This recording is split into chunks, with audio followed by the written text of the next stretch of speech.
Hey, what up? This is Nick, Commissioner of the PBL and head coach of the Mount Silver Scythers, and your god. And joining me this evening is Zache, head coach of the Pastoria City Porygon-Zeds. Shoutouts. Up, kiddos. How's it going? This is unorthodox, but I am here. He's off in Maine. He's too cool for the rest of us. He's vacationing and being a band nerd and all that fun stuff. But we're gonna get into this. I'm not vacationing anymore, being a band nerd. I'll roll with it. Whatever. We're gonna get right into this thing. Man.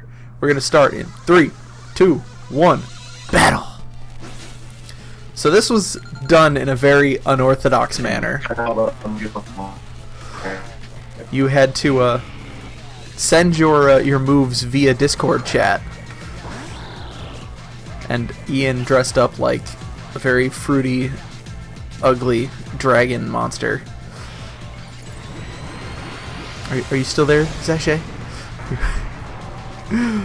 We have a Mega Charizard X on our hands. You were heavily radiating big dick energy in this battle. Especially because he didn't really have anything that the Mega Charizard was definitely the biggest threat, and I knew I could burn out and I would outspeed his whole team. So let me just get a good scout pick. This is counter. Yeah, and then I knew he packed Thunder Punch like he did to me last time against Local Pro. And I was like, not this good. You're kind of got a lot, but I respect it. I'm sure I am. Because you have that super sweet forest Maine Wi-Fi. I'm in the wild. You're in the wild area. You're currently defending your humble abode from rabid meese. Meese and bears. Jirachi. So yeah, I know Jirachi is his easier to counter. Luckily, the set he runs on it, he was running Thunder Wave, not Toxic or anything, which means that Hippowdon can switch in at any given time and just be a very hard counter to Jirachi. Man, every time during this battle, every time you brought in Baby Goblin, you were just like, hard switch to Xatu. Hard switch to Xatu. I'm like, boy, he's just a little bird. He's just a little baby bird. Around in that chat. I didn't laugh at any jokes. I didn't say anything. I wanted to be as clear as I could be. I was lucid. Yeah, I was worried for that baby bird, but you weren't. He did work. Gardevoir. He was queens. Yeah. Gardevoir surprised me. Honestly, I didn't expect to see it. And copies the magic bounce. That was some aggression right there. That, and then because I used Regenerator, it copied Regenerator a couple times. Oh yeah. Which was definitely an interesting pick. Like, I see why it worked. It's just not something I thought about. Yeah. Yeah, he's copied some interesting abilities throughout the season. Yeah, I pack enough where it could be dangerous to copy parts in the wrong spot. Like, it could be scary. Yeah. Yes, and this was almost a fatal. Oh no, was this the almost fatal encounter? I think it was. He Destiny Bonds. Yeah. Scary, and I forgot how Destiny Bond works. So I actually spent a while Googling Destiny Bond for this to make sure that I wouldn't lose the game on this. Yeah, that was close. We were all sweating in the chat. I think that was one where I was like, sent Ice of a Crash, and I was like, oh fuck. Yeah. It happened, and I was like, thank God. Well, because like shortly after Ian messages and he's like, oh, it still says Destiny Bond is active. And you're like, oh no. Yeah, I didn't know it said Destiny Bond was active. Yeah, but the Icicle Shard comes in, boom. And that was another one. Critical hit does fat damage. Crit was important. I think I would have 2-hit KO'd regardless. Yeah, I think so. But the crit kind of just locked it in there. He wouldn't have a lot to switch in on later. And it took away his only Earthquake immunity, which kind of opened up the gate for Hippowdon and Mammoth Swan to do a lot of damage. Just by I could just click Earthquake. I didn't have to worry about planning. Because anybody who switches in is taking damage, especially since he's got Zard X. Exactly. No more ground immunity. And this fucking Linguini. This thing is his, like, champ of a wall. This thing was a pain in my ass. Holy shit. I bet. deal with it for so long. It takes so many hits too, and it gets recover. Yeah, it's really a beast in this. It can have what? So at this point, I figured that the Gardevoir was an option to come back in. So instead of paralyzing the, I went for the Tailwind just in case Gardevoir came in and copied my Magic Bounce. Mm-hmm.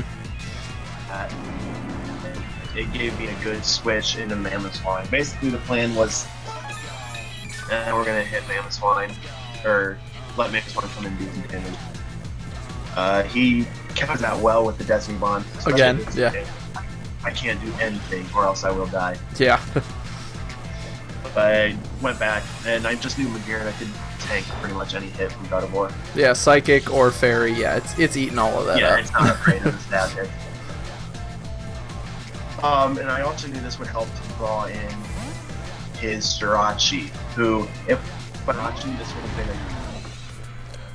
a Was this the turn where he accidentally brought in Mamo instead of? Yes, this was the turn instead of bringing Hippowdon like you had asked. He accidentally brought in Mamo. Yeah, which was pretty detrimental to me, because you'll see later Hippo takes Hippo takes nothing from Iron Heads. And it's super effective and just the flinch. Yeah. So the Earthquake actually would have done some major damage there, but I'm forced to switch my Mamoswine out.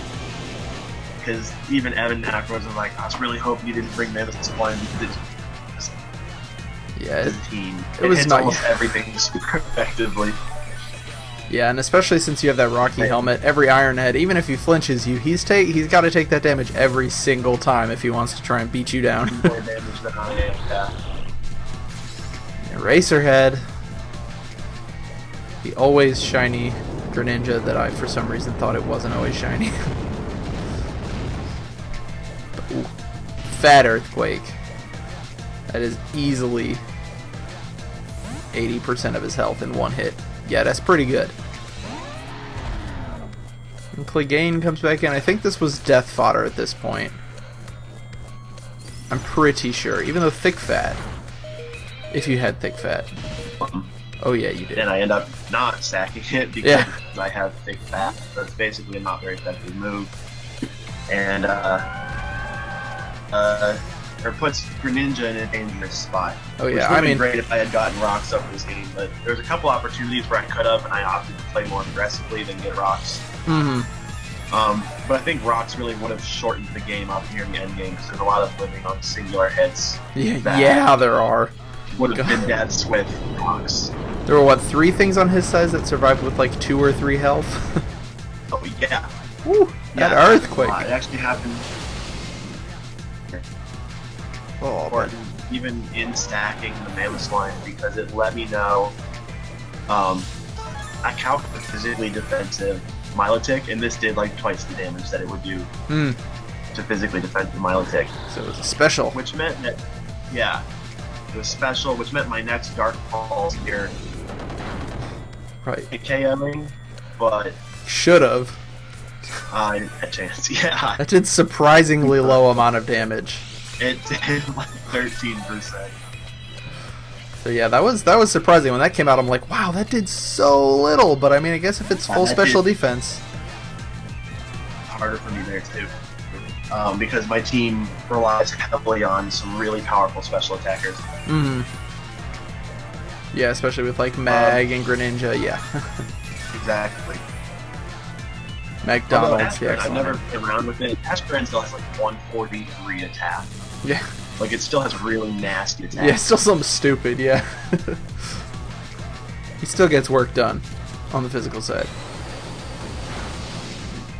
It's one of the most important plays. That might be the pivotal important play of the game, is the paralysis right here on turn 23 of Milotic.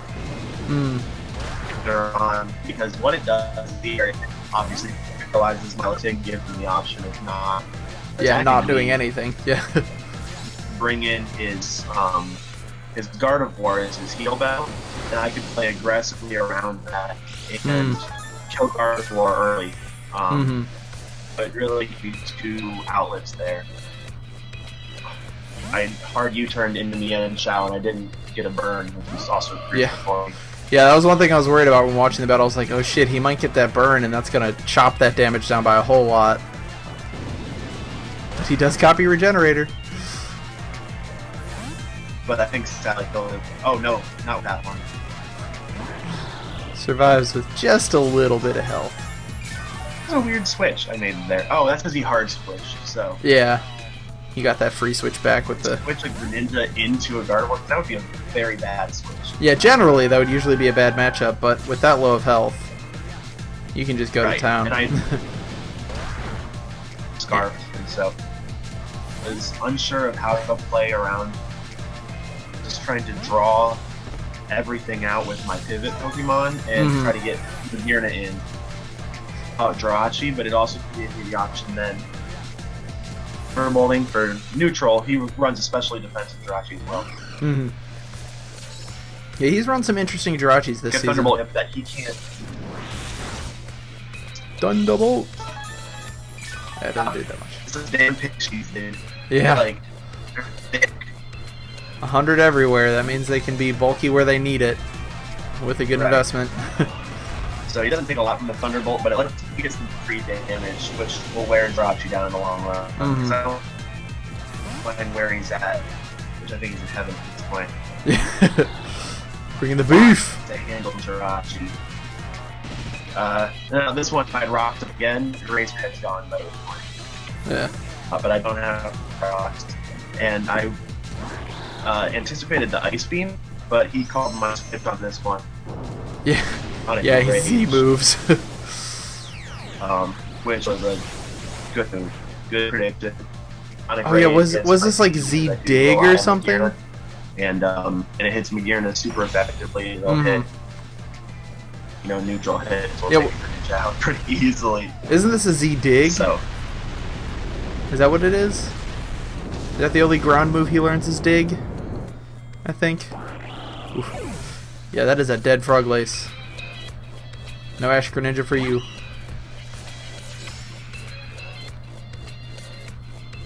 But Sally Forth can come in. U-turn for the easy KO. Their pink mittens that she wears. I'll just cover this dead space until you start talking again. Until your internet, your forest internet decides to work. The smoke signals are sending the ones and zeros really slowly. Lay Charles comes forth, but McDonald's leaves. It shows you lighting up, but your voice isn't coming through your beautiful pipes. I don't hear them. Your lovely voice. I don't hear it. Oh, maybe a little bit. Did you hear me that whole time, or nope, did you drop out? Not at all. I didn't hear you at all. I was just making jokes about the smoke signals that are sending the ones and zeros. Perfect. Yeah. Good. I was talking the whole time. I figured you'd do something. Yeah, no, we got 2 D-dances up. This Earthquake. You're like... I don't know why he did that. I'm still confused by that. I mean, maybe he just didn't have any good damage to throw down on a Chief. That would be my guess. I don't know. Maybe he was just hoping the Earthquake wouldn't kill. Dragon Dance in my face. Yeah. And they got beefed. The easy kill. Yeah. There. Have a physical attacker getting scalded, and I don't get the burn, which is super lucky for me. Yeah, 30% of the time, every time, did not happen. Right. A real 30% there. Oh, god damn it. And the switch. McDonald's. Recover from... becoming my, what the hell, dude? Uh-oh, did something bad happen on your end? Yeah, every time I go to talk about Mag, so... Uh-oh. Well, McDonald's is out there. Scaring out that Linguini. Lucky came back. She became my Linguini answer, because after 2 Thunderbolts, Twinkle Tackle guaranteed KO'd even at... Gotcha. So, I knew that I could trade blows with him enough if I got rid of Jirachi, where Mag couldn't do the trick in the end. You could finish everything off. Get the cleanup. So here's where I take it in. being able to heal back up with cheap. Yeah, you're pretty much healing like just enough where it's like like 2 more hits at this point still with the Iron Heads, I think. And Sally Forth comes back. The pink mouse creature thing. I don't know what it's supposed to do. be. I'd live 1 Iron Head for sure. And I know that knockoff goes from this percentage with the spread on the thing. Fat knockoffs. He goes and stacks Guard of War, which is that opens up the field for Zatu to use even a little bit more. Yeah. Copies out Regenerator again. Play there and the trace really switch that me. Guard of War deal with me, which I don't think would have died to.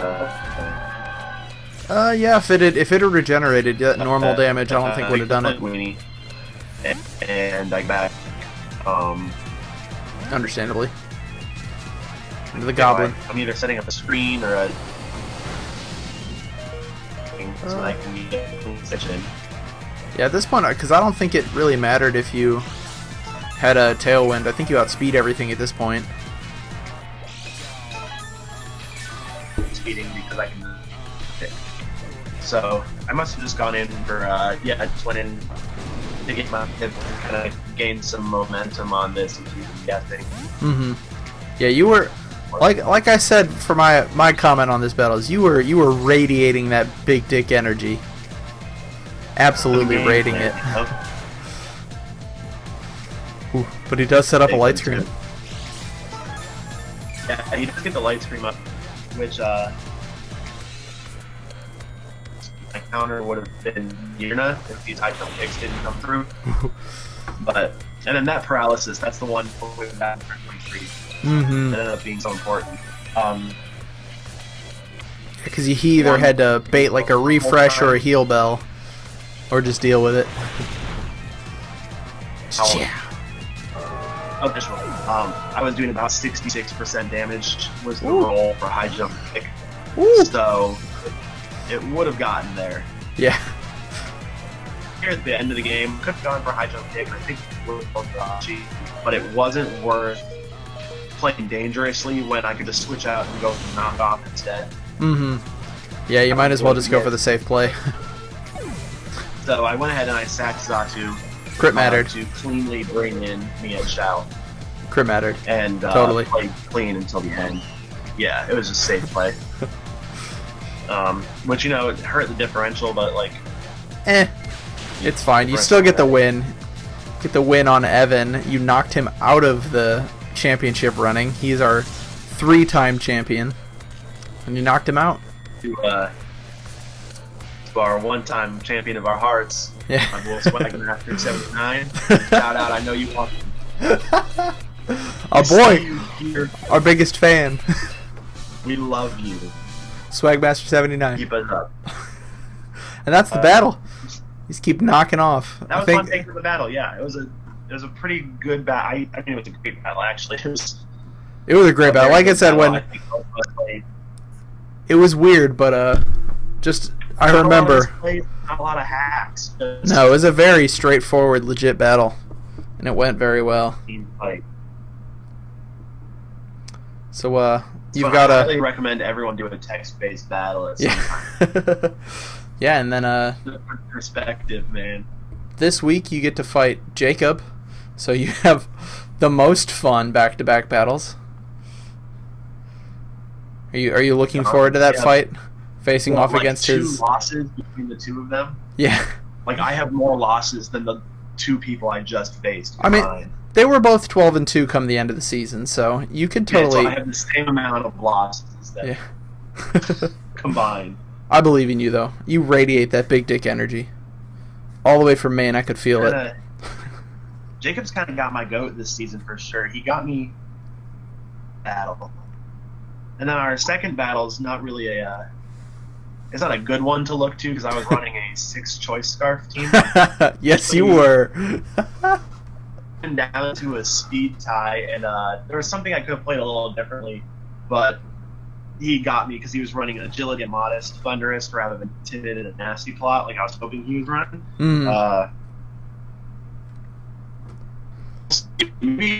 Maybe because I was rooting for him in the first rematch, maybe I'll be the lucky one who Jacob hacks every year. Yeah, this has been a hack season. There's always a chance for more. All right, well, we're going to wrap that up. It was a good battle. We'll see you again maybe next week. If you win that battle, you'll do commentary again, and we can do another one of these wonderful. Oh, you'll see me again. You'll always be back. I'm always going to be back, babe.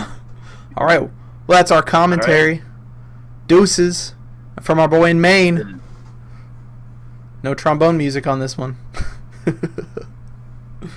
No, unfortunately. Maybe we'll get that in the next one. You will. All right. We out. We out.